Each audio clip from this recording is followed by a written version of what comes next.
श्राद्ध पक्ष के अवसर पर इंदौर की सेंट्रल जेल में तर्पण कार्यक्रम का आयोजन किया गया, जिसमें बंदियों ने तर्पण कर अपने पूर्वजों को याद किया। इस दौरान उज्जैन से आए पंडित विद्वान सहित जेल प्रशासन मौजूद रहा। इंदौर की सेंट्रल जेल में पितृपक्ष को लेकर तर्पण का कार्यक्रम आयोजित किया गया है। इस मौके पर बंदियों द्वारा पितरों के मोक्ष के लिए तर्पण किया। इस कार्यक्रम को लेकर सेंट्रल जेल अधीक्षक अलका सोनकर ने बताया कि सेंट्रल जेल में बंद बंदियों के लिए जेल परिसर में कई तरह के कार्यक्रम आयोजित किए जाते हैं और इसी के तहत पितृपक्ष में यहाँ पर बंदियों के लिए उनके पितरों के मोक्ष के लिए ये तर्पण कार्यक्रम आयोजित किया गया। इस कार्यक्रम में विशेष रूप से उज्जैन के पंडित श्याम पुरोहित द्वारा विधि विधान से तर्पण कराया गया।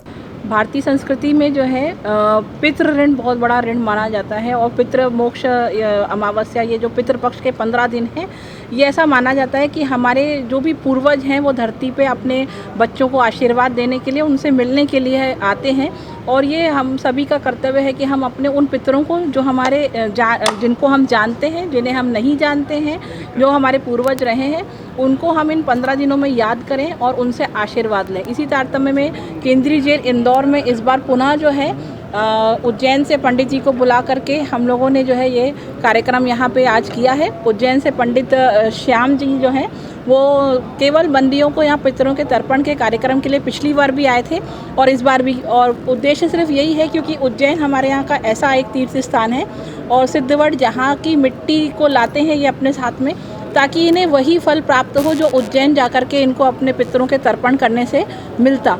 तो आज हमारे जेल के करीब 250 से 300 बंदियों ने, जिसमें 30 महिलाएं भी हैं, उन्होंने पितृ तर्पण का कार्यक्रम अपने पूर्वजों की शांति के लिए जेल से कर रहे हैं। तो किस तरह के अपराधी हैं जो पितृ तर्पण कर रहे हैं? इसमें सभी धाराओं के बंदी हैं। इसमें जो है मृत्युदंड वाले भी हैं, इसमें अन्य और भी ऐसे वाले बंदी हैं। मोस्टली हम यदि देखते हैं तो जो हत्या के मामले वाले हैं उन्होंने भी यहाँ पे पितृ तर्पण कार्यक्रम में शामिल हो रहे हैं।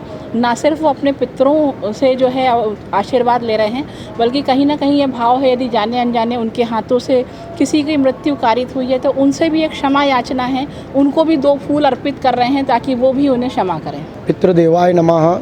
सबसे पहले तो आदरणीय दीदी अलका दीदी को मैं धन्यवाद ज्ञापित करता हूँ हमारी उज्जैन पंडा समिति की ओर से भी, कि आदरणीय दीदी की मंशा रहती है धार्मिक गतिविधियों में के माध्यम से बंदी भाइयों की धार्मिक भावनाओं को दृष्टिगत रखते हुए दीदी ने व्यक्तिगत रूप से बोला कि गुरुजी यहाँ पर भी आपको पूजन संपन्न करवाना है।